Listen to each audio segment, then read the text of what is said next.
Welcome to the Sci-Fi Horror and Fantasy Show podcast. And now, here's your host, Ron Donahue. Good evening, everybody, and welcome back once again to the Sci-Fi Horror and Fantasy Show podcast. I am your host, Ron Donahue, and tonight I am joined by my co-host, Mr. Mario Lazo. Good evening, y'all. And Miss Gigi Garcia. How's it going, y'all? Also, love the intro. So how's it going, guys? It was we got some northern weather today, stuff that I grew up in. We was in the 30s this morning. How's everybody doing? Dying. I was trying to find out if we can make boots or belts out of iguanas. For those that don't know, like those giant green iguanas run wild down here in South Florida. And whenever it's a cold front, they literally just like freeze. They don't die. They just kind of like go into like a suspended animation. They fall out of trees and all kinds of stuff. So at any given time, you can run across a bunch of them together, just like frozen. And then when it warms up again, they wake up and they're a nuisance like they always are. But yeah, that's South Florida for you. Yeah. I you know what? One thing I found out today, if you're going to buy a winter coat, make sure you buy a winter coat from a company that's their sole purpose to sell winter coats. I bought a coat from, where did I get that thing from? Was it Macy's or JC Penney's? And it said it's like a wool, trench coat. So I got it today. Man, that wind was eating through that coat like I didn't even have a coat on. So that's my fault. I should have known better. Go to one of them snow stores. Sells skiing stuff or winter activities gear. That's where I should have went. But anyway, well, let's go ahead and get started, shall we? The first trailer of the new Masters of the Universe has come out. Have you all seen it yet? I have not. No. Have you seen it, Mario? No, neither have I. You haven't seen it, huh? No. Well, I'll say this. That's your guys' homework assignment. You got to check this out. I'm not impressed at all at what I've seen so far. If this is what they're planning on putting out for this movie, I'm not a bit okay. Back in the 80s, yeah, I did watch, He-Man, Masters of the Universe. I did watch the animated series, but I don't know if what they're doing, because I know what happens. Sometimes they'll put out a movie trailer and they try to get the viewers' reaction. Then they might go back and kind of tweak it or whatever. Because I know they did that for Sonic the Hedgehog, because the last Sonic movie, because the first image that they made of Sonic, people were horrified. He looked terrible. My God. Yeah, he looked disgusting. Right, he was really bad. So they listened to what the feedback they got, and they changed his image, and he looks fine. So I'll put it like this: one of our other show hosts, I did talk to Robert about it, and he was in agreement with me. So far, this looks like trash. Now, again, it's just the first trailer, but it's possible that they might, tweak it. Hopefully they will, so it'll be, look better than it does. Let me ask you this, Mario, is that something that you would be interested in seeing when it does come out at the theater? He-Man? Yeah. Masters of the Universe? Yeah. First, I'd like to see the trailer and see, I'm a big fan of the backgrounds, and, if it seems like too much, there was a movie that came out, The Old Guard or something like that. And then they came out with the second one. Right. And the second one looked like it was made, on a cheaper budget, Right. and made for TV movie. Uh-huh. So that's what I'd be interested in, seeing just the preview to see what it looks like. There was one CGI scene in it where basically the only thing that was missing was flashing on the screen. This is CGI. I mean, it looked it looked fake. You know what I mean? I mean, it looked pretty bad. So again, maybe they might tweak this thing up. I don't know. Gigi, is this something that you're interested in? Have you ever seen the old cartoon He-Man? No, that's like an 80s cartoon, right? Uh-huh. I mean, I'll check it out. But there's Jared Leto in the movie, so I'm not sure if I'm interested. Okay, now I know we have some mixed feelings on Jared Leto, but I got to tell you, the one thing that they did that looked really good in that trailer was how Skeletor looked. Really? I got to give it to him. It's not like that one that they did, that previous one with Dolph Lundgren and Skeletor looked like they just looked like plaster all over his face. Nah, it's that skull face with like them little dot red eyes. No, it genuinely looks really creepy. So that's the one thing I can say they did a good job on. Now, you didn't hear him talk, you didn't hear him say anything, but you did see him full on. So that was the one thing, like I said, that they did right so far. Just like I said, I just think they might need to, tweak it up. Yeah. Who's playing him? He-Man, the Prince Adam and He-Man. And Skeletor? Oh, Skeletor is Jared Leto. Oh, okay. Yeah. Gigi doesn't. She's not fond of Jared Leto. He's okay. Some of his stuff is all right. Not a big fan, but he's okay. He's all right. Remember the Joker? Oh, now I want to not like him anymore. That was really bad. It was really bad. Well, okay, so our listeners, have you all seen the new Masters of the Universe trailer? And if you did, what did you think about it? Let us know. Drop us an email at drbloodstone@gmail.com and tell us what you think about it. All right, so next up on the deck, coming straight from movieweb.com, it's been learned that Henry Cavill is going to be playing a regal character in the upcoming live-action Voltron movie.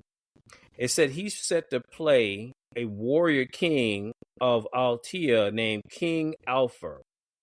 Now, this I didn't know, that actor Sterling K. Brown will play Zarkon, the primary villain of the film, and Alfor's nemesis.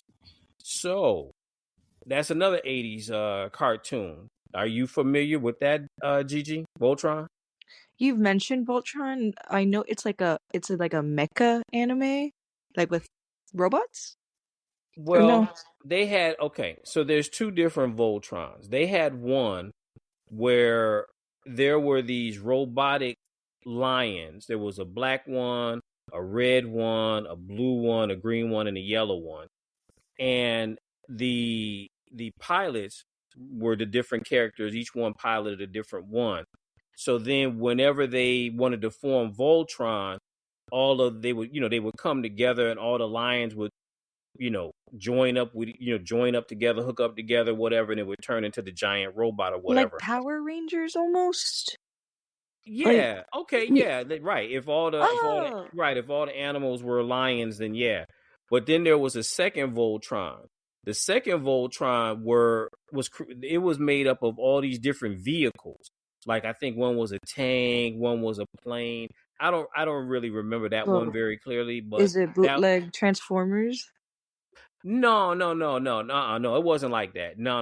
Oh, okay. And matter of fact, there was even an episode where the two Voltrons actually met each other and was fighting the bad guys together.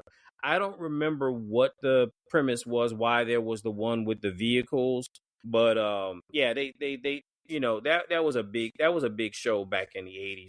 Mario, do you remember it at all? Voltron? I remember bits of it. Yeah. My younger brother was the one who would watch that. My younger sister. So yeah. But complete episodes? No, not off the top of my head. I think shout out. I'm sorry. Go ahead. Go ahead. No, Gigi, go ahead.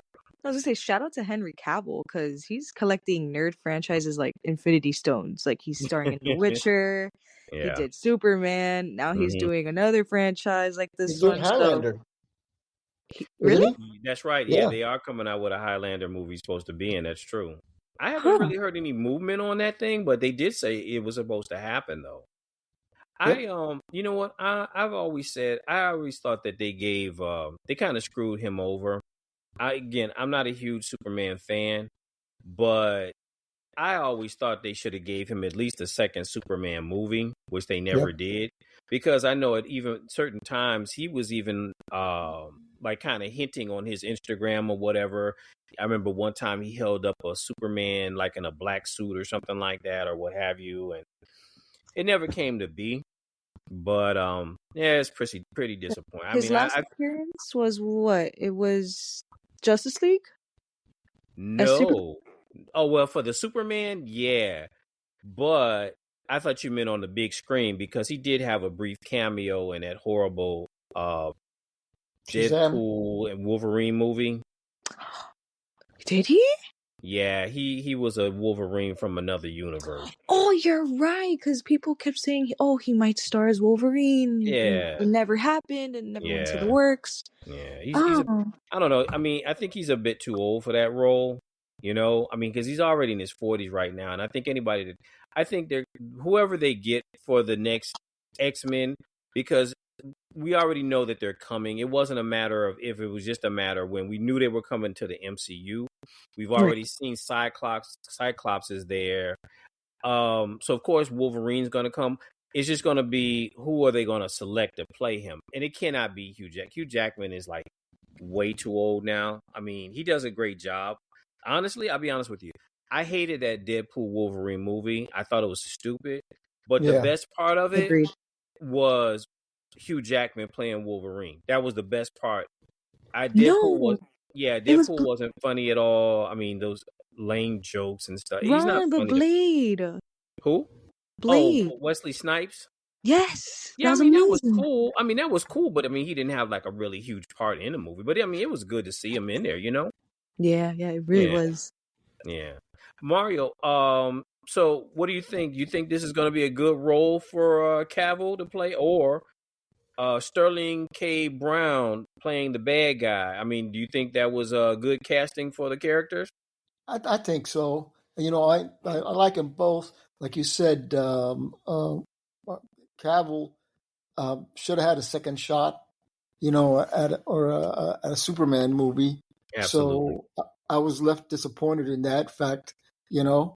So yeah, why not give him an opportunity for something else and something, you know, possibly better for him, you know. And like I said, I saw the was it a preview or a snapshot of the Highlander, and that was a good series. You know, I think it did fairly decent in the big screen, and you know, it had a short run. I can't recall how long it was on TV. So, you know, it's at least a new fantasy role for him. If you know, we've got an opportunity to see him in several, you know, venues. That's true. Yeah, I mean, I'd like to see him and you know, see how he handles his role. When I tell you what I'm hoping for, they keep going back to these 80s properties that were so big. Your Transformers, G.I. Joe, Voltron, Master of the Universe. I'm going to tell you what I'm hoping for. And I had heard about it years ago that there were talks and they were going to make it, but nothing has really come about since. I'm hoping that they end up eventually making a Robotech movie. I think that would be really, really cool, especially like I say now with the AI and you know, CGI. There's nothing really you can't do on the screen, so it wouldn't be impossible to, you know, really actually make it look really good, having a mech with the pilots in it and everything. That's what I'm hoping. I haven't heard anything, you know, over the years, anybody really mentioning anything about it, but I just think that would be that's one of the 80s properties that I hope. Oh, I didn't mention the Teenage Mutant Ninja Turtles. They made like 1,000 of those movies. So, you know, I hope that they, I mean, that's something that does come up eventually. All right. So next on the deck, Nerdist.com says, James Gunn dashes all hope of Robert Pattinson as the DCU Batman. See, the funny thing is, a lot of the fans who have seen the original, well, the first Batman movie with Robert Pattinson, and I'll say this, I was not impressed the first time I saw that Batman movie. I really wasn't. But I watched it a second time, and the second time I actually kind of liked it. But I guess there were a lot of fans, since we really haven't heard any movement on a Batman movie or anything in the MCU, even with the lineup of the movies, the TV shows. We know it's coming. It's supposed to be Batman. It's called Batman Brave, the Brave and the what was it? Brave and the Bold? Yeah, Brave and the Bold. I think that's what it's called anyway. I mean, it's supposed to have Batman and his son, but we haven't really heard any movement or anything, Damian concerned. Huh? Damian Wayne? Yeah, Damian's going to be in it. Oh, okay. Right. That's interesting. Uh-huh. So, but other than that, we really haven't heard anything. And what people don't understand, this is I understand where the confusion can come. Because you have this one movie over here with a Batman, but then you're going to have another Batman in James Gunn's universe. So people are going to be asking, "Hey, wait a minute. Is this canon? Is it not canon?" I mean, I do understand the confusion, but at the same time, I'm really glad he just put it out there for sure and saying no. Robert Pattinson is not going to be the Batman for the new DCU at any given time or I'm glad he's really putting it to rest, because it's so much misinformation about different things that are going to be happening with these different movies and whatnot. And even like they're completely different offsets from one another. You know what I mean? He's not even in the same universe. So somebody, we could, it's different universes and he could be in a different, no. He's not even close. He's not even in that universe with James Gunn. So James Gunn's characters. So what say you? I see Mr. Menard has joined us, folks. Mr. Robert Menard. Robert, what do you say about that? Are you glad that he has finally put it to rest that Robert Pattinson is not going to be the Batman for the new DC universe? Good evening, everybody. How you doing? Good. You know what? To me, yes, but I'm just interested in seeing who's going to be the new one. Then, how is it going to be played out? Batman. I was listening when you said Batman, the Brave and the Bold. Yeah, that was the animated series, though. It was, but that's what they're naming the movie. Oh, okay. Mhm. So I wasn't even aware that was going to be the name of the series. Because I saw Batman, Brave and Bold. I just thought it was just continuation of the animated series. Right. Okay. No. This is just the title that they took, for the live action that's going to be coming out. Right. So yeah, I mean, I'm interested to see who they're gonna pick. I think recently they had a string of good people filling in that position. A lot of people didn't like Ben Affleck I didn't. As Batman, but I thought he did a good portrayal of the character. Mm-hmm. I think what sets a lot of people apart is just like, for me, when I think of Batman, because of the portrayal that he's supposed to be a playboy billionaire, you're looking for a certain look Right. and a certain style and swagger about him. Mm-hmm. And I think hopefully they finally put that in with one of the new Batmans that they're casting. Mm-hmm. Because I think that's what Ben Affleck lacked. I think he did a good portrayal of the character itself, but he lacked the swagger that when you think of Batman as a playboy, you know what I'm saying? As he didn't Bruce have Wayne, yeah.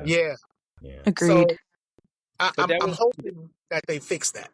But that was my same argument with Robert Pattinson. Even like I said, I liked it at the second time I saw it. But that was my whole argument with him playing Batman, because there was really the only difference between Bruce Wayne and Batman was Batman had the costume on.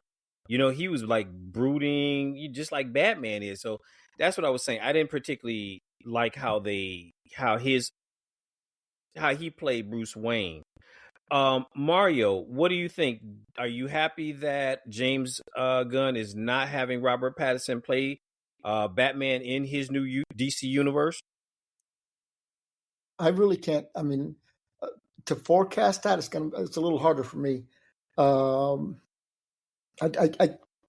can't formulate an opinion on that, to be honest with you. Let me ask you this. I've seen so many Batmans. It's not even funny.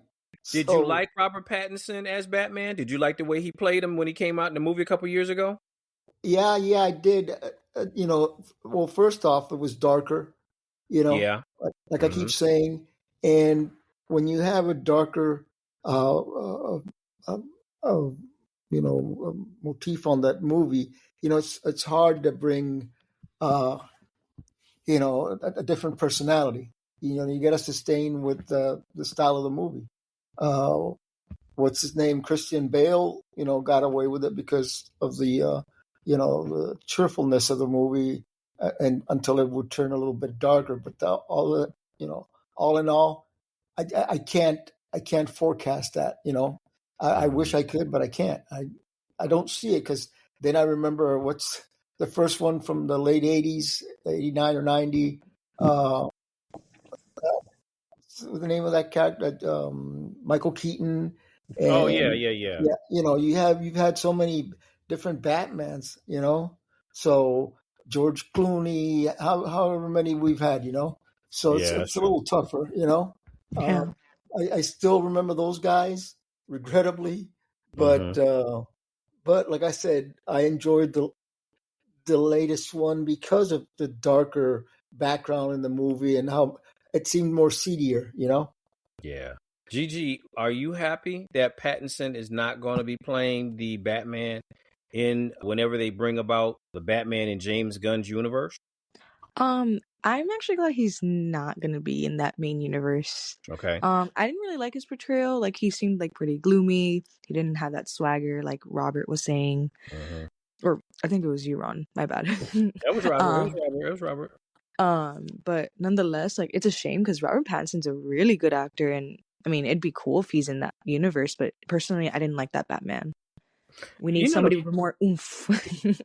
The funniest thing about that game? What's that, Robert? I was gonna say, I think if they allowed him to be more of, or bring in the character from when he was playing in what's that series, the Twilight series. Yes. We had that when he had more an appeal swagger. I think that's what attracted a lot of more people towards him, because he was a brooding character like Batman is. But he was in Twilight, he was a brooding character. But in Batman, he wasn't that character. You see what I'm saying? Yeah. And so I think if they allowed him to transition that same feeling, it would have made a difference in his portrayal. Okay. I don't think of it like that, but yeah, you're right. Yeah. Well, I mean, at least I can say it's good news for me. I think they're two different universes. You have the Matt Reeves universe with his Robert Pattinson, and you got James Gunn in his. I like the fact that James Gunn, because I don't remember her name. They've already selected the woman who's going to be playing Wonder Woman. I don't remember. I showed you, Gigi. Remember I showed you? Yes. What was her name? Yeah, oh my god, I don't remember. Don't remember. But I mean, he's picking younger people, because I mean, you figure this.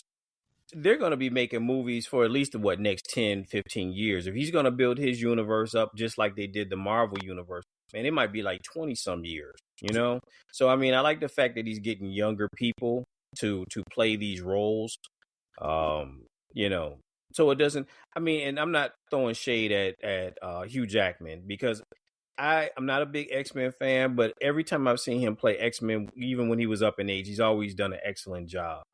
I just think that, when you see these young guys coming in, playing these characters, it makes it, to me, it makes it more realistic when you have them say they're still a superhero at 40 than a superhero when they're almost 60 years old. That is just my opinion, So next, last time, or one of the last recent times, I think that was the last show in December, or one of the last shows in December. You remember I have brought up the fact that there was a record sale of a Superman #1 comic book. That same book had originally been owned by Nicolas Cage. He sold it, and then it was resold, and it was purchased for $15 million. Well, yeah. So this is funny. I just learned that Silver Surfer #1 that came out in 1968. His first comic, his own individual comic. He wasn't with the Fantastic Four and all this stuff here when he first came out. But just in the past week, now you remember I always explain about the grading on comics. It goes from 0 all the way up to a 10. I have never in my life seen a 10. but typically the highest ones you'll usually see is a 9.8. That's like more common than anything else. So just in the past week, an 8.5 graded Silver Surfer sold for $2,510. Now, back in September of last year, a 9.6 sold for $15,000. And this is the crazy one. In August of last year, a 9.8, which is 2 points higher than the 9.6, sold for $125,000. And on the list, there's only 10 of those 9.8s in existence. At least the graded one. Someone might have one like the sons that found their mom's Superman in an attic. It might be out there and was never graded. But yeah, so for a 2 point difference, you're talking about $110,000 difference. Robert, you don't happen to have a Silver Surfer #1 anywhere around, do you? I wish. But it's interesting. I was listening to the difference, and I think it becomes more of a how do you call that, a scarce commodity, because Yeah. I don't even listening to the comparison between Silver Surfer, I don't feel like he's carrying that weight yet, like other characters who their first appearance or even carry their first issue of a comic. So it's very Mm-hmm. interesting. And I was Yeah. just thinking, because I just recently saw the new Fantastic Four. Well, I guess it's not new anymore, but the most recent Fantastic Four movie, which they switched Norman Rad Yeah. for the female surfer. Shalabal. Yeah, Shalabal. So I'm yeah. So I was thinking, how much, as you were speaking about that, what would be for the female Silver Surfer, her first appearance in any comic, and what would that be worth? Right. Right. What say you, Gigi? Is that a kind of surprising amount that the book would go for, seeing that it was only, a 2 point in grading difference? I'm surprised. It's crazy that people sell that for so much. I just That's can't even fathom that. yeah, it's a lot of money in it. Oh my god, that could change my life. Yeah, That right. money can change my life. One comic book could change your life. Mario, what say you about it? That's pretty amazing, isn't it? For a 2 point difference, like an $110 difference. No, yeah, that it is. I mean, I well, I mean, you've got to understand why or how it got to that price point. Right. What made it so much more different. Uh, That's my question. yeah, I What figure. made it so much? Yeah, I figure it's the rarity. Like you said, there's only 10 of them recorded, but that is a huge jump, man. That is a huge jump. Oh, yeah. Yeah. Yeah. Well, we are Hey, right Ron. at the point. Yes, sir. I'm sorry, I don't mean to cut you off. I just had a question, because I know that you're big on, you have a little bit more knowledge than I do on the grading. That point two, I mean, is that like the difference between a wrinkled front cover versus a pristine front cover, like a corner that's, you see what I'm saying, like a corner that's bent, or like, Yeah. So what the grading is, the higher it goes, in essence, the book is as close to perfection as it can be, right? I'm telling you, I have never seen it. I've seen a 10.0. I've never seen a 9.9. So only an expert would be able to say, what's the difference in this 2 point here. Sometime it can, what it can be? Sometime I've seen it before. What people will do, they'll buy a comic, right? That's been graded. And let's say it's like a 8.0. But when the person got it graded, they didn't like press it. Maybe it could get a little cleaning on it. So what they'll do is they'll crack that thing open. They'll get it clean, they'll get it pressed, and they'll get it regraded again. And sometimes it can go up a couple points just by something simple like that, right? Like there's something that's called spine ticks that you'll see on certain comic books on the spine. And sometimes those can be pressed out, so it disappears. So in essence, it's just the closer the book is. I don't know, honestly, me personally, I don't know what's the difference between a 10.0 and a 9.8 because I've never seen one before. but an expert would be able to, would know that. And that brings us right into the next part of our show. We have our very first guest, Mr. Dan O'Brien. This is the gentleman you always hear me talking about, where I say the running joke is his books are like Dan has a time machine and goes back to the 60s and 50s and gets them and brings them to the present. I have never purchased books from anybody as in pristine condition as Dan. How are you doing, Dan? Good evening. Thank you so much. And by the way, I actually had a 9.9 on one of my books. You? Ooh. Yeah. Funny that you're talking about that. How are we doing? Yeah, All good here. I'm great, man. I'm great. How are you hanging in that weather up there? Every day's 20 degrees. Nighttime is 0 to 10. Oh my! So wow. It's not the best time of year right now, but we're used to it. But it's been extreme for sure. Yeah. Well, yep. we kind of joined you today. We were in the 30s this morning down in Florida. I saw. I know. So that's a rare occurrence. So I'm sure we'll be back up in the 80s probably by next week for this Friday upcoming. Weird weather like that, but.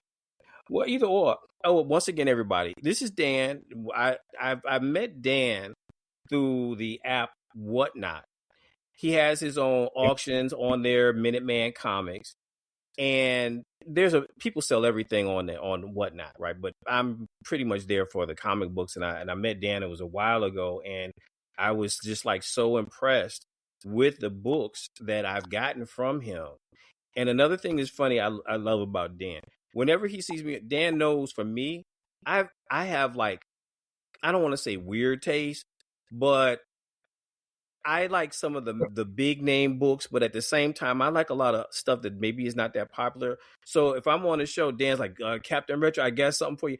He knows me now. He knows like the stuff that I like. He's really, really good at that. And he has a really, really a good auction show. So Dan, let me ask you this. How long have you been involved in the comic book industry? I mean, as a seller, as a collector, how long have you been in it? Well, as a collector since, I can actually narrow it down. I don't know. Is everybody in the room familiar with, comics and Marvel and DC? Like, does everyone have that background? Pretty much, yeah. Yeah. Okay. So it's funny because I can narrow it down almost to the month thanks to, are you familiar with the Marvel checklist from the 80s? Remember those in the backs of the books? It sort of listed what books were coming out every month. Yeah. Yeah. So, yeah. I pretty much figured out I bought my first book off the shelf about 1978. It was Conan 94, maybe 79. So I was basically 12 years old, but I was lucky. I've been lucky on a lot of things in this hobby. My neighbor, who of course was my age, his uncle dropped him off 5 or 6 or 7 long boxes, like in 1975 or 76. Okay. So if you can imagine, I was 10 years old and had all of this dumped on our lap. Marvel, DC, Batman, Spider-Man. And right away I gravitated toward the artwork. Okay. Like that really got me. The stories I read, but man, I was drawn. I couldn't take my eyes off the characters and the artwork. And, before I started buying, I had already discovered like Jack Kirby and some of the greats, even though I didn't really know their names back then. You know what I'm saying? So that kind of kicked me off. And then I got my paper route. And then I started buying on a very regular basis at a great store. For the listening audience, if they know this place in New England, it was called Bookends in Peabody, Mass., my hometown. Okay.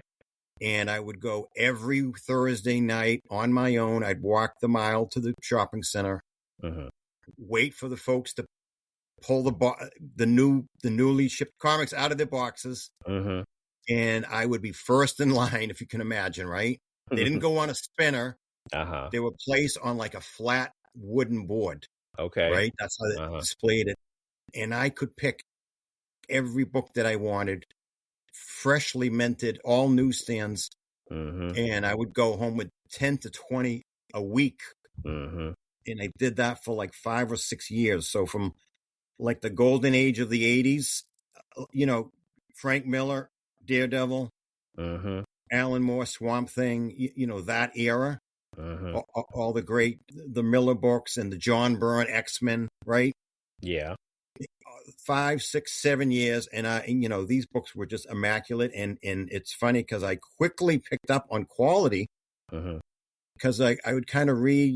These books had like back issues, yes, listed with prices, and I'm like, oh, okay, I better take care of these. Okay. So I don't know how early on I found a store that had bags and boards. Can you imagine? This was pre-internet, right? Yeah. I barely had a bike. I mean, I wasn't driving. Mm-hmm. And I mean, I probably started bagging and boarding within my first year. Wow. I was like 12 years old. And then I was buying doubles and triples. Mm. I was like an early speculator as barely a teenager. Oh, wow. Wow. So that's sort of my real deep background. That was a great time. Fond memories, like just great, Yeah. And then I kind of quit as I hit college and stuff. But I was always kind of into the books and plucking stuff over the next 20 years. And then just prior to COVID, right? You know how there's in comics, there's a pre-COVID and post-COVID era. Yeah. Right? You might have talked about that and pricing and stuff and how things changed. I remember it was like December, so it was pre-COVID, and I was looking online and I'm like, oh my God, my books, these graded books, this graded book I have here, it's ungraded, of course. Right. But a high grade is $1,000 book. Right. This one's $1,500. I had like the first He-Man, Spidey 300. I mean, all the 80s blue chip books I had. Oh, wow. Hundreds. And I'm like, my wife's name is Veronica. I go, Veronica, I'm selling the collection. Let's do this. And she's like, okay. Mm-hmm. And then I got into grading quickly. Okay. I kind of learned that whole angle. And I did all that myself. And I bought a press.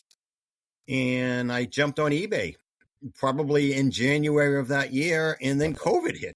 I mean, talk about timing. Mm-hmm. Right? Mm-hmm. And I already got my grading going. Now I'm trying to go back in my memory, but January, February, March, April, May, June of that year, I remember just grading. So I ended up with like 200 or 300, mostly high grade books, a bunch of 9/8, like Secret Wars 8. Wow. I popped a 9/8 on that one. Mm. I know I got a 9/8 on my Wolverine Limited Series 1, for example. Okay. And I just started hitting them. I just launching them on eBay. And I mean, the time, we were all home, right? Exactly. I mean, what a period. And I don't know when I discovered Whatnot. Is everybody in the room familiar with Whatnot? I know you just stabbled on it. I have no idea if everyone is even aware of it as a thing. Yeah, I think because I've mentioned it to him, several times. And Mario, I've actually sent Mario the link to your auction before. Awesome. Yep. Yes. Yeah. So, go ahead, Dan. Right, go ahead. Yeah, I'll just wrap it up just in terms of it was eBay for me. And, I was working full time. I was in supply chain. Okay. Working from home. So, guess what I was doing, I was working, but I didn't have to drive. Right. Right. So plenty of time to do my thing and work on my books and all that type of stuff. And I don't know when the heck I discovered Whatnot, but I remember going, what the heck is this? I mean, this is what a shocking place. And, I did what I tell people to do, which is watch, observe, and buy and engage with the sellers and the people. And I don't know, at some point during that next 6 or so months after that period, I jumped on as a seller. I tried to narrow it down. I think my first show was May of 2022 because this May will be my 4 years on there. Oh, wow. Okay. And I've grown to, at last check, I've sold 31,000 line items. Wow. And I've got more than 10,000 followers. And just like you, Ron, just super loyal people. Like I feel very fortunate. Yeah, I think it just, like I say, I just think, Dan, the way that I have bought books from other people on there, right? And when I've gotten them, it's almost like, Dan, you're like the high mark. It's like, these aren't as good as the one Dan give me. You know what I mean? Because and matter of fact, it was a couple that I bought, and it's funny because when they showed it on the camera, they even like showed it, put the book up and said, okay, yeah, it looks like that. But then when you get it, it's like, this doesn't look as good as it did. I don't know if they had some kind of filter on or something. I don't know. But every time I've ever purchased from you, like I say, it's just top-notch stuff. It's hard to say. I mean, the whole thing of succeeding there is integrity and just, I mean, the camera doesn't lie, but you can hide things, right? Yeah. You get the book, you put it on a display, you say it's a 7.5 or an 8.0 or an 8.5. You don't show the back cover that has a giant bend, and all these little defects.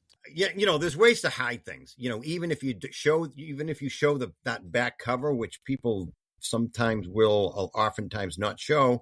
There's other little defects. Could be a stain. Like if you can hide it with your finger or your hand. The little stain on the front cover. You know what I'm saying? Yeah.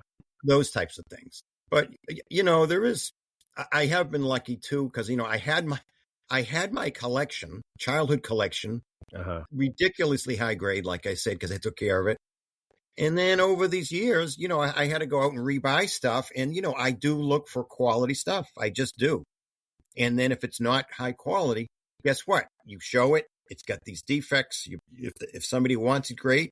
You move on. And if you don't want it, I put it aside, right? Mm-hmm. It's actually pretty simple if you think about it. Yeah. I mean, I guess whoever I know, I've heard you mention on the show before. You bought a collection or bought some, a series from some. They keep their stuff in great condition. I got to tell you, I mean, really, really good stuff. Yeah, I mean, I'm in New England, so I have access. There's a lot of people here and a lot of collectors. Yeah, a lot of shops. So I did find, I did 2 years ago meet up with a person via Facebook, and he's selling his Echoes collection. This guy used to own a store, and he'd have 30 copies of X-Men 178, and every one is like a 9.0 to 9.8, and it's been a fun journey, And then to your point, when I jumped on, you were talking, or when you mentioned how you like getting not the weirdo stuff, but the oddball stuff, and my thing is. Definitely, I love the eclectic stuff, and my viewers love it. Mm-hmm. It's not. I kind of dread doing like a Spider-Man show or a Batman show. You know what I'm saying? Yeah. Even though I have to because I got to be a good seller and do that. Right. And of course, I get plenty of that stuff. But man, I love doing the oddball stuff, and magazines are awesome. Like I'm really getting into the Eries and the Creepies and I love those. Yeah. The deep cut horror, there's a magazine called Nightmare from the 70s. Right. That type of stuff. And the treasury books. I'm kind of becoming the treasury guy on the platform. Right? Yeah. Because there's not a lot of people who know how to pack them and ship them properly. And believe me, I do. And I advertise that. Don't worry about what you're going to get. This oversized book, I know exactly what I'm doing. Dan, let me ask you a question right quick. Yeah. So we had discussed on one of our shows within the past month.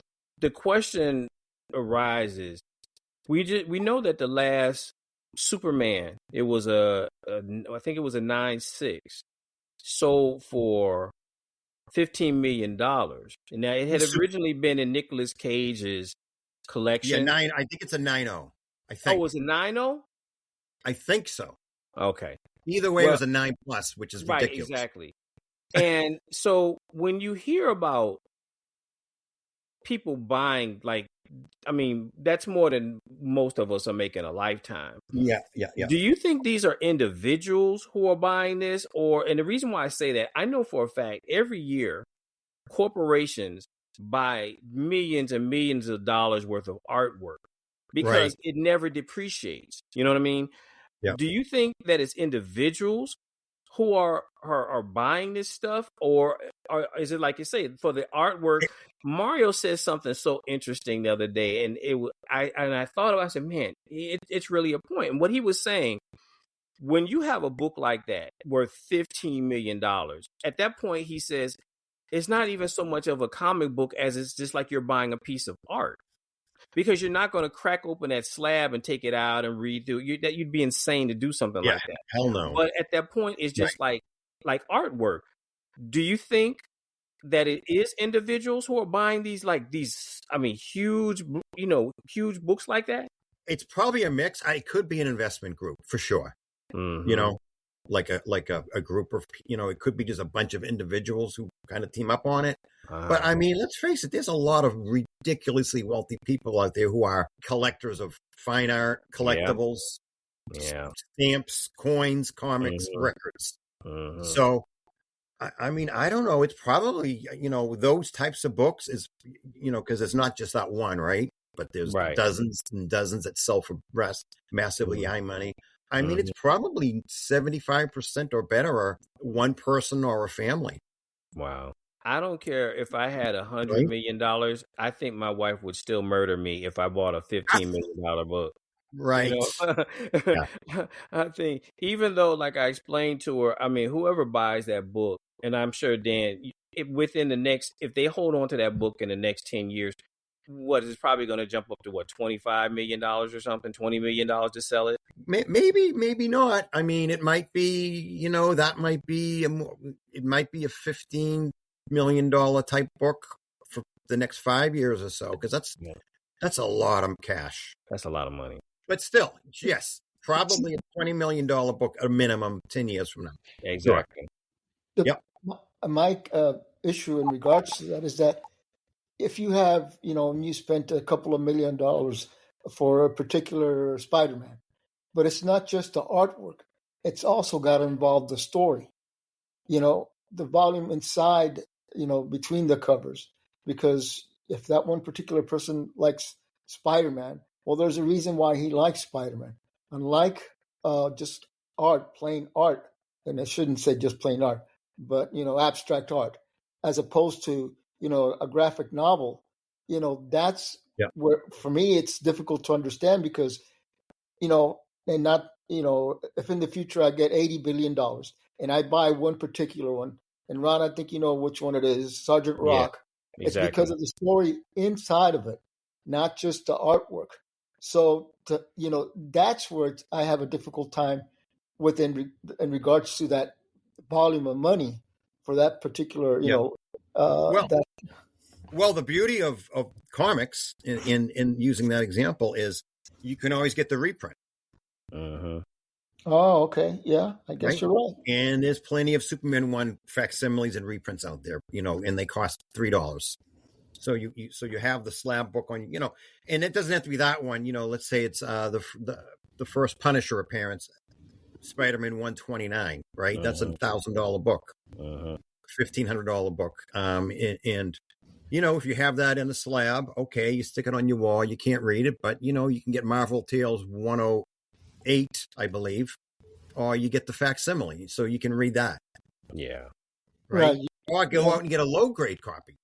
Get a rag. So you get the high grade and then get the low grade, and you got the actual original book in your hands that you can play with. I didn't think of it that way. So, you opened up my eyes into that aspect of it. Yeah. Because I was just blind to that fact. Yeah, there's plenty of reprints out there. Every minor, I mean, God, what's a few examples of I can't believe there's a facsimile out there of it. There's a lot. First Gambit has a facsimile. Yeah. Right? Yeah. Yeah, it's a number. Like you say, it's a number of them out there. It's hundreds. And even now, even if you don't want the paper copy, I mean, pretty much almost every comic book you can find and read it online now. Oh, yes. Perfect. Yep. You've got the online option. You get trade paperbacks. Yeah. Omnibuses. Mm-hmm. Yep. Or go on eBay. You're not going to find Superman 1 on eBay. Not a real one anyway, not a legitimate one. I mean, if you want to buy a super low grade book to have it and you've got the slab, you could find the first Galactus out there, and it might cost you $200 for a 1.0 ungraded. That's right. But at least you have it, or a coverless one. So, people are selling coverless books. Yeah. You it's know a what? big wide world of stuff out there. Yeah, I even heard this was a year or two ago. Someone actually, I mean, they got it great. Well, I mean, you can't really grade it per se, but they got it encapsulated. Somebody had like Right. one page. I think it was one page out of the first Superman comic book or something. Yep. Yeah. So that's the thing. I'm not sure. I mean, we could go down that road, but people take Spider-Man Amazing Fantasy, right? Mm-hmm. You get you get a coverless copy. Yeah. You extract the staples, you submit it to CGC, a one page as a one pager. Okay. And it comes back as a PG code. It comes back on a slab. It says PG, which is basically means page. Right. And the label says Amazing Fantasy number 15, page 1. People slap that on eBay and get $1,000 for it. That's right. That's $2,000. That's right. Gigi, you have any questions for Dan? Questions. Let me see. Boy, I'm not into comic books, right? But I do want to start. Where do I start? I'm used to manga being like a cohesive story, but comic books are nothing like that. So just educate me on that. Well, I mean, if you want to start somewhere, you don't want to spend a lot of money. Well, I do have a few titles I kind of thought about in case this came up, but and you can get like we were talking about earlier, the trade paperbacks is really a perfect place to start. So you can go. There's a run of Daredevil from the 80s, written by the great Frank Miller, right? Yes. Okay.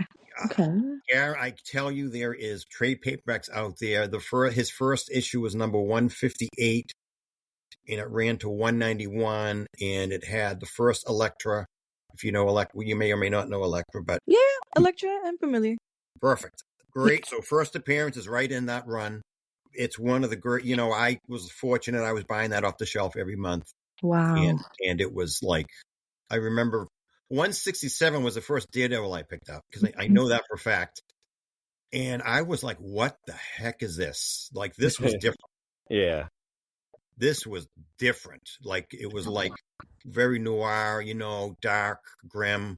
So that's a great one. That's like super recommended. And then the other one I always talk about is the Swamp Thing run. So it's a 1980 Swamp Thing.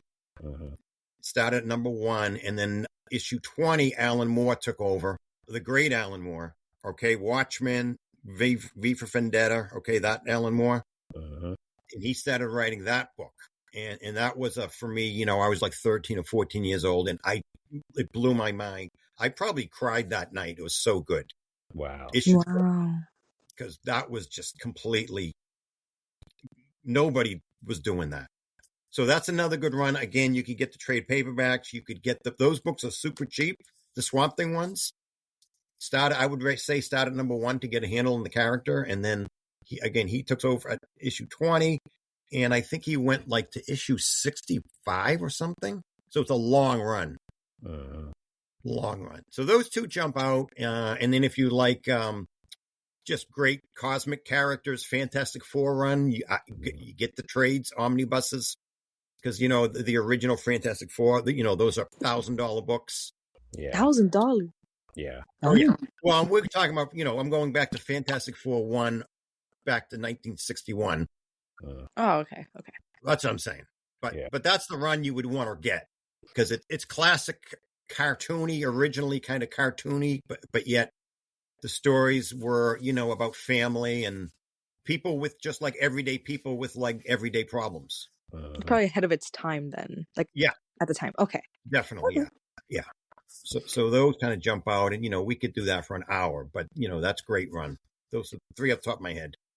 All right. I'll keep that in mind. Yeah, I'll write that down immediately. Yeah.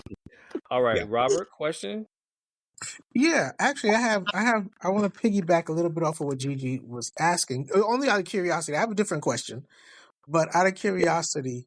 So when you're first starting out looking for a comic, right? Because I heard you say like a lot of first appearances. Would that be like the goal to look for first appearances, or is that what you would look for when you're looking to start to like do comics as an investment? Okay. Yes. That would definitely be on the list. Number one issues are good. Now, you got to figure out what your spend is going to be. I mean, if you've got $5,000 to play with, you could get a lot to kind of kick off your collection. Yeah, for real. And then are you going to read them? Are you just going to place them on the wall or put them in a box? That type of stuff. You got to make those decisions. Right. And then, research. One of the greatest resources on earth is My Comic Shop. Mm-hmm. Just write it down. You can go in there. You could go and then you punch in Amazing Spider-Man 194, the first Black Cat. Okay, the Black Cat character. Of course. So first appearance is there, and it'll tell you there's people selling books on that place, but it also brings you links to people selling the same book on eBay, graded and ungraded. So if there's 10 people selling that book on eBay, they'll all be listed on the My Comic Shop page that you're on, and then you can click on any one of those eBay links and it'll bring you there. See what I'm saying? Yeah. And then what's beautiful about the My Comic Shop is, let's say you look up 194, and then you click on, it has a hyperlink to Amazing Spider-Man, and it'll bring you to that entire run, starting at number 1. Okay. And it will list every issue with a picture, and you can start learning about the covers. So, you know what I'm saying? Because, if you're new to this. Mm-hmm. So that's like a great place, great starting place. Pick a title, anyone, and you'll find the book. You may not find a link to someone selling it, but it gives you the year, it gives you the writer, it gives you the artist. It even tells a little bit of the story of what's going on. Right. And it even gives you another section of that page tells you how many are graded and where all the grades are. Okay. It's kind of overwhelming place, but you can actually dabble in there, make some buys, and if you want to start, it's just a click of a button, and next thing you know, you got a box coming to you of goodies. Right. Okay. All right. Excellent information. Thank you. Yeah. Okay, so now my actual question is this. It's also, I guess, along the lines of Gigi, because I know you said that you own the store. So, like with the advent of this new birth with the Marvel characters and all the movies that are coming out, even with the DC universe, are you finding a different type of clientele coming into your stores to actually become more knowledgeable? Actually, I don't have a store. Oh, you don't have a store? Okay. I do not. I do it all from what used to be the pool room. Ah, okay. But I mean, I visit stores, and I mean, I can kind of take that question a little bit. What was the main question? But what does the movies? Well, actually, are you finding that there's a more, a different type of clientele that's coming to you and just being a little bit more curious, with the advent of all these different. Right. So I know what happens. I've been in plenty of stores, and I'll literally see someone come in and say, "Hey, I just saw Iron Fist on last week. Can you bring me to those books?" Right. Simple as that. They see it, they like it, and they want to read it. Wow. Okay. Yep. They want a Superman movie. Who was in it? Who are all the characters now? What a great movie, by the way. Yeah, it was good. Yeah. Who was the guy? Guy with the gadgets. Mr. Terrific? Yeah. Mr. Terrific. Thank you. So, hey, I don't have any Mr. Terrific books. I'm not familiar with this guy. Where can I find him in the stories? And the store owner, may or may not know, but he can at least direct you to where to go. He probably will know, quite frankly. And you know what I'm saying? So that's a good example. Those deeper cut characters, that people, they might even be regular collectors, like myself and my people that watch my shows. Yeah. And they may have never heard of the character. I'll be honest, Mr. Terrific was new to me. I kind of knew he existed, but I wasn't familiar because I was past my era. You know what I'm saying? Yeah. Okay. Newer school character. Gotcha. Mario, do you have a question for Dan? Yeah, right. I'm thinking of so many things, not right top of my head. I know, there's a lot. This business is not hobby. This hobby is wild. I got one for you. Go ahead, Mario. I'm sorry. Go ahead. Okay. So, in regards to genres, I know that there's a lot of different ones that are selling better now. and I've spoken to Ron about this, I'm an old school guy, and mine were Sergeant Rock, The Losers, and they've tapered off, as well as some other ones. But the more traditional ones continue. So how would I, would go after the ones that I like back from the 60s, regrettably. That's good. That's great stuff. So the war books are much like romance. Those are definitely niche collectors, but those are taken off. Now, again, I come from the perspective of whatnot, so I kind of see all things in terms of what's hot. So I can elaborate on that. But what was your question about are you just saying where would you get them or what? Oh, yeah. I'm telling right now, I guess, what are people gravitating toward? Which genres are people more gravitating towards now? Okay, that's good stuff. Well, I'll highlight the ones that are most obvious, but it might not be obvious to everyone. But Invincible is ridiculous, right? Yeah. Just I'm not into Invincible. That breaks my heart. What's that? That breaks my heart. I love the animated show. Right? So does everyone else. Yeah. So now, why don't I get into a little bit? And Mario, I got a list for you to go over, but Invincible is a great example because it's like the perfect storm of collecting. So, you guys, again, I don't know who's familiar with it exactly other than what it is, but the print run was massively short run, in terms of quantity sold. We on a monthly basis, published, it was a low print run and nobody really collected it. And then you say, then you tack on the fact, now we have a TV show that's massively popular, right? And it's a great run because it's a short series, only about 100 and whatever it is, 140 issues with lots of first appearances. And you take that you take that whole thing and you throw it in a soup. And my God, you have massive, or as we say in Boston, wicked high demand, right? Yeah. Like really ridiculous high demand and no inventory. And, first appearances I can tell, on the Whatnot platform and eBay, these first appearances books are selling for $50, $60, $100. Not number one, but number 10 and 40 and 50 and 80. Yeah. It's wild. So that's just one example of what's hot. And then, of course, Absolute Batman is ridiculous too right now. But what's great is overall in the hobby, what I'm seeing for sure, Silver Age is on fire. Okay. And do I need to go over what Silver Age is? Tell them. Okay. And for anyone listening. So Silver Age is like, okay, let me back up. Comics are divided into ages. We'll just start with there's actually something called the Platinum Age. I don't even want to get into that, but the Golden Age is like 1930s to 1955. Okay. And then they call the Silver Age 1955 to basically 1971. Conan the Barbarian #1 is kind of the cutoff, as well as the first Green Lantern with Neil Adams, number 76, I believe.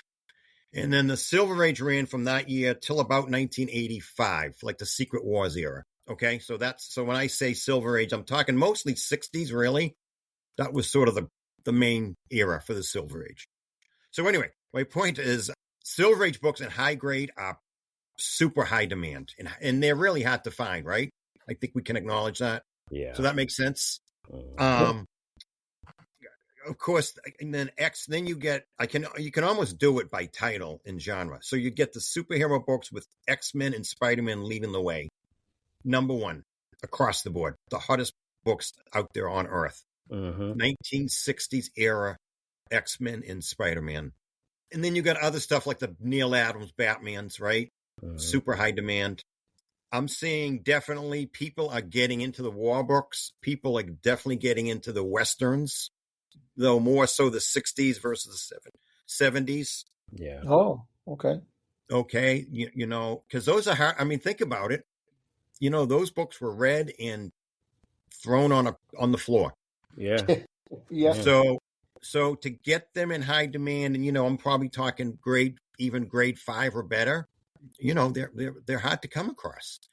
And then for me, this goes without saying, but for the listeners, I don't know if everyone knows it, but horror comics were red hot 2 or 3 years ago, and I'm talking 60s and 70s, and more so DC than Marvel, right? House of Mystery. Do we all know House of Mystery, House of Secrets? Yeah, that was like, yeah. Mm-hmm. Bernie Wrightson, Neil Adams, Cardi, all that stuff. Super, super high demand, still red hot. Burning. I have none. And you know me, Ron, I've got a lot of books here. Oh, yeah. Yeah. I have like 10 DC horror comics sitting around.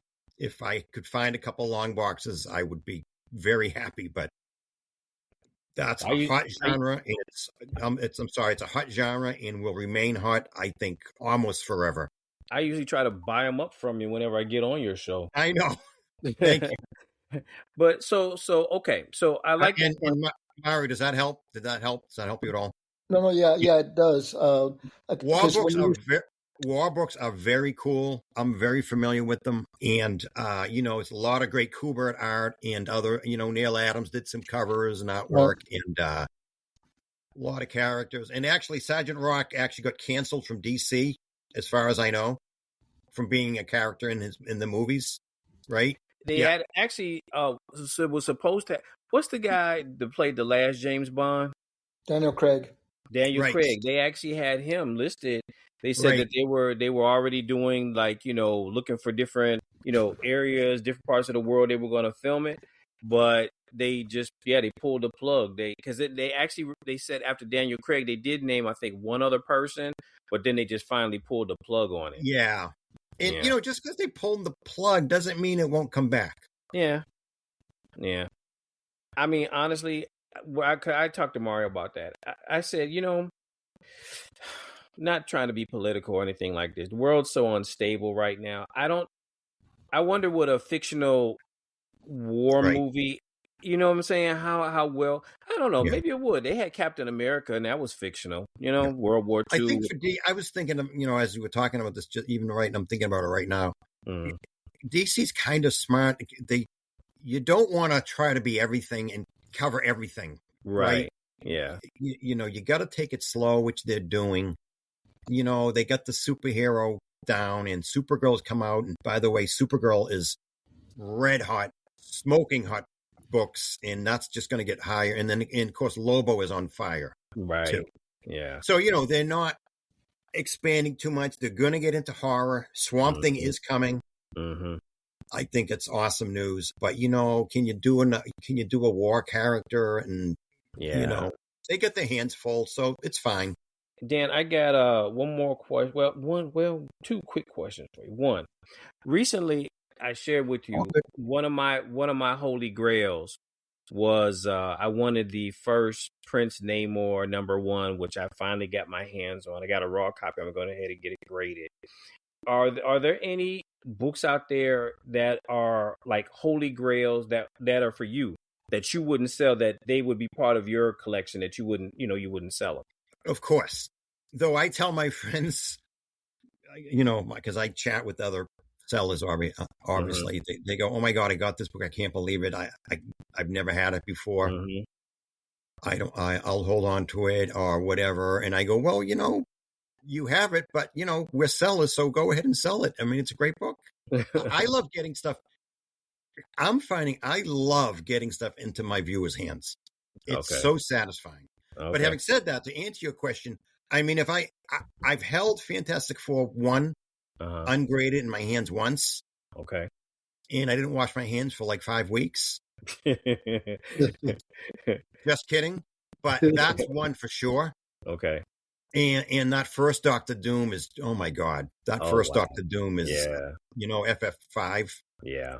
I had FF16 once, which is like the third appearance, I think. Sounds about right. And I held on to that for months. And then finally I said, okay. I do have one that I want to get back. Okay. Which I can tell you about very briefly. Going back to my youth again, if you can imagine, I was 12 or 13 years old. I went to a Boston convention with my friend, my neighbor. Okay. And we said, oh, it's an auction. It's a live auction. Let's check it out. I mean, we might have been 14 years old. I don't know. Mm-hmm. So we sat down and we were listening, and they announced Avengers #4, low grade, $20. Wow. Okay, first Captain America in the Silver Age. Mm. So we kind of looked at each other, and I don't know, one of us said, yeah, let's do it. We raised our hand. No one else bid. Okay. So I go home with Avengers #4. Wow. Low grade, but it was fully attached. You guys probably know the book. Everybody in the room, Yeah. I hope. Yep. And you know what I had that book for? I mean, I got it when I was 40. I probably had it for 40 years. I opened it up a few times. Eventually, at some point I was unemployed, got laid off, and I said, okay, why don't I grade some of these books and sell them? Right. So I took that one. I had it graded and a bunch of other ones, probably a dozen books. It sold for like $300. It actually came back a good grade, 2.5. Okay. Which, considering, so that's one I would love to get back, and I would keep it for years. Okay. That's a good one. And then my other one that I just love to have and to share is Swamp Thing #9, the Bryson cover. Uh-huh. I do want to get that one in super high grade and keep that one. If I could ever get a 9.0 plus, I'd probably just hold on to it. With that unbelievable cover. Uh-huh. And then another one that jumps out, one of my just baby, I call it one of my babies, is Astonishing Tales 25. Uh-huh. First Deathlock. Okay. Also the first George Perez artwork. Oh yeah. Okay. So I had that. I picked that one up at a collection convention, kept it forever.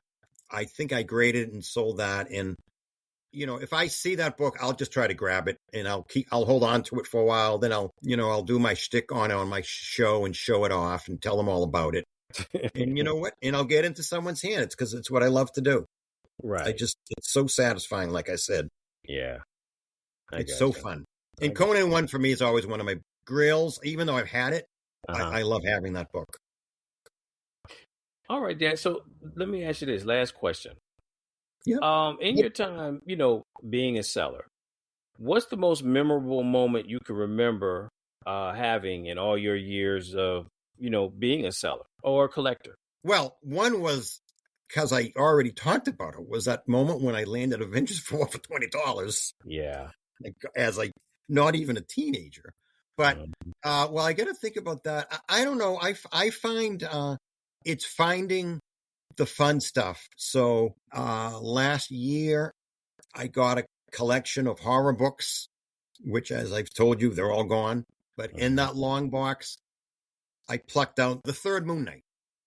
Okay. Which was in Werewolf by 937, right? Uh-huh. Yes. And it had a double cover. Okay.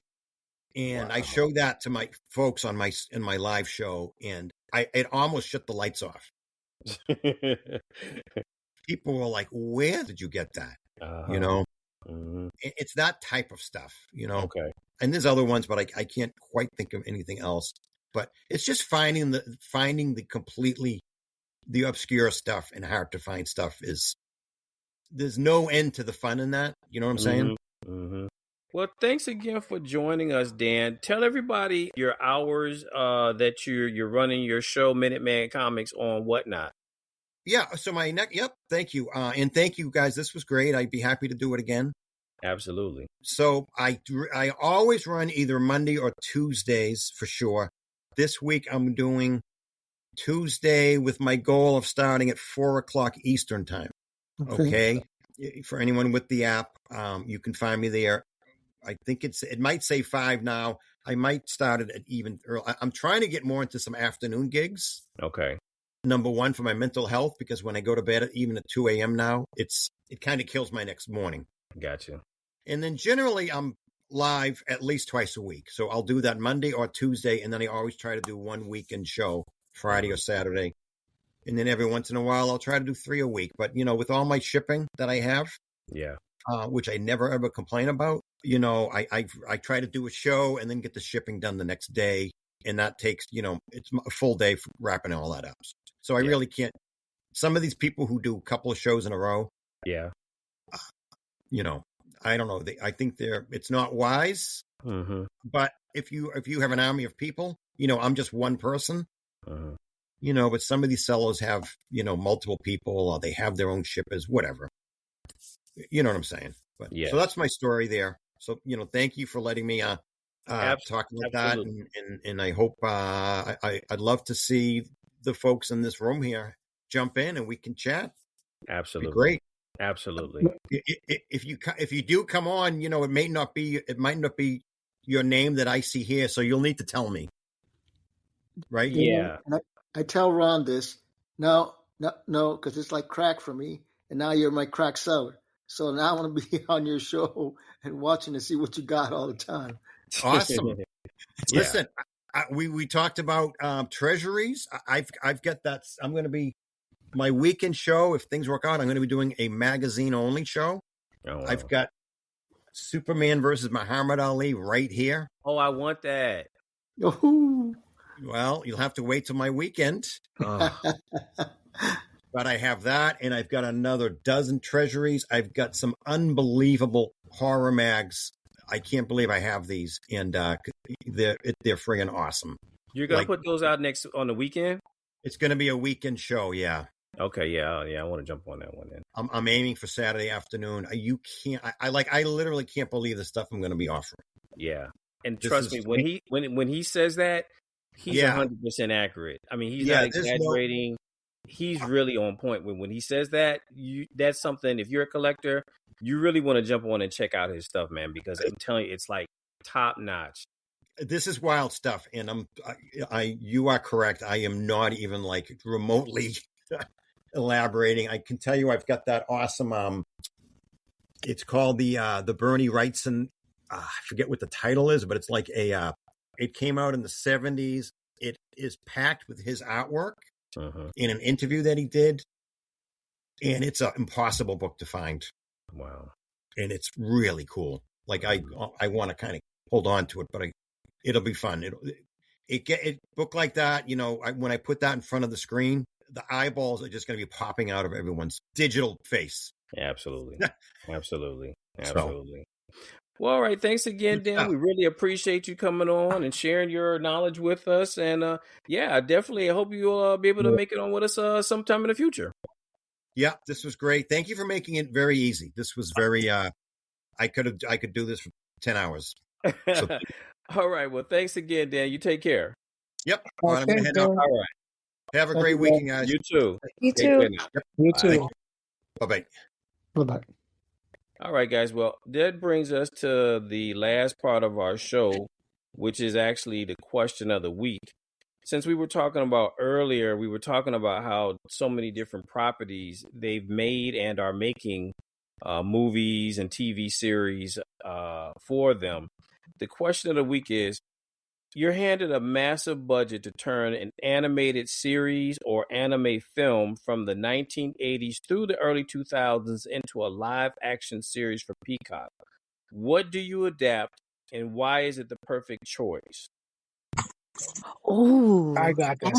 Okay, Mr. Menard, go ahead. Silverhawks. Agreed. And around this, with the advancement and just the how you say it in the looks and the style, I think it would be very easy to pull it off now, where it would look realistic. Mm-hmm. I thought that they had a great. They stand the test of time to me. Yeah. With the simple fact that of just, and I think they would be ahead of their time. That was one of those cartoon series that came on, maybe had like 1 or 2 seasons, and they just dropped out of nowhere.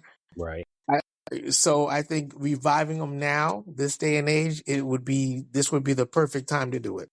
Well, I got to tell you, that nostalgia for the 80s is big because Dynamite Comics already put out a series of Silverhawks. I started collecting them myself. So all these different series that we're talking about, if the comic book series had stopped, if it came out years ago and stopped, they're putting all that stuff back out all over again. They just put out a brand new Speed Racer series. They just put out the second Space Ghost series. I was collecting the first one. They just put out a brand new Space Ghost. So they're going back to all these other, properties from the 80s and 70s and what have you. And people are gravitating toward that stuff. Gigi, you're given an unlimited budget. Which animated series are you going to make into a live action series for Peacock? Honestly, I'm trying to think because Cowboy Bebop would be a cool choice, but Netflix already did that. But it was horrible.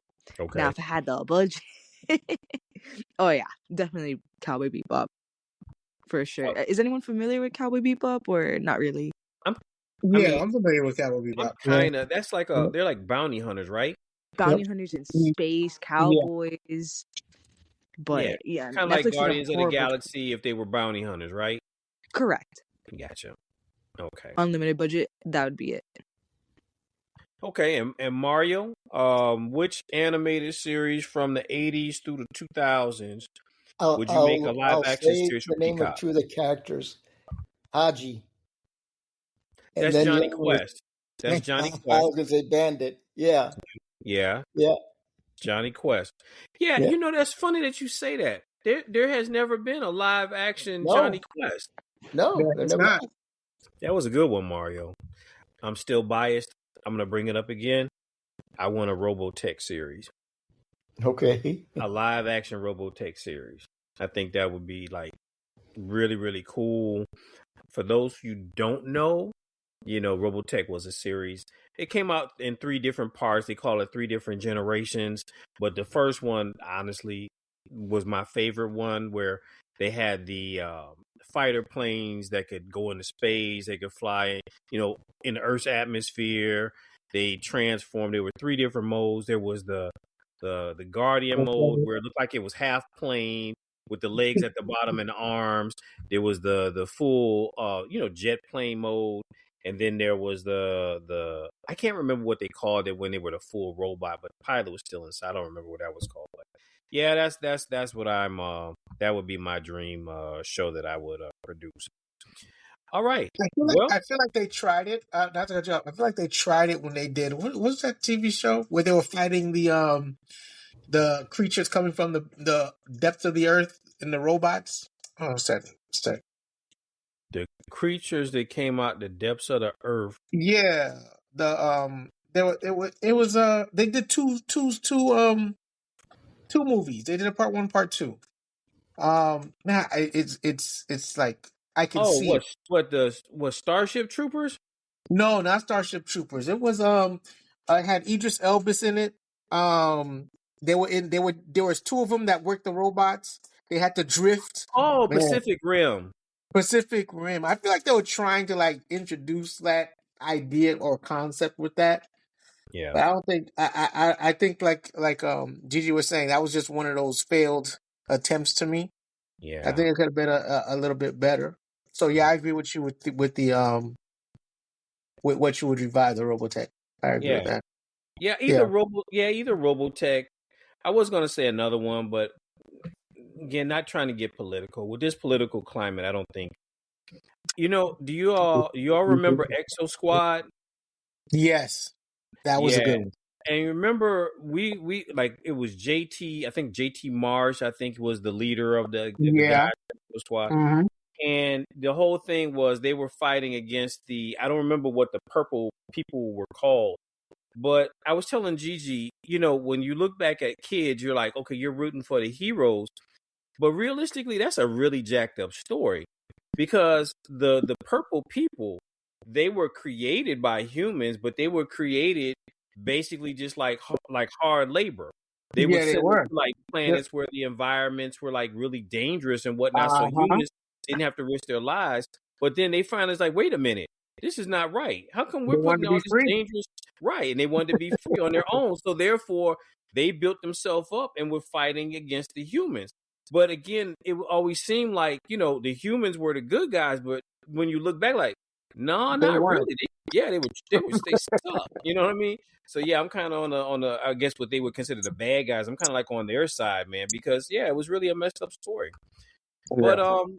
But anyway, that brings us to the end of our show. I want to thank my co-host, Mr. Robert Menard. Thank you for having me. Miss Gigi Garcia. Bye, everyone. And Mr. Mario Lazo. All righty. Y'all take care. All right, now for all of our listeners, if you don't already know, all of our episodes you can find, we're already in the 3rd season now. You can find all of our episodes on YouTube and on any of your platforms where you listen to your podcast, Apple, you name it, we're there. Also, if you happen to listen to us on YouTube, please do us the favor. If you like the episode, please give us a thumbs up. That really helps us out, and it really brings a lot more people to our show, new listeners and whatnot. So that, with that being said, if you, depending on what part of the country you're in, if you're someplace cold, stay warm, and we'll see you next time. Thanks a lot, and take care.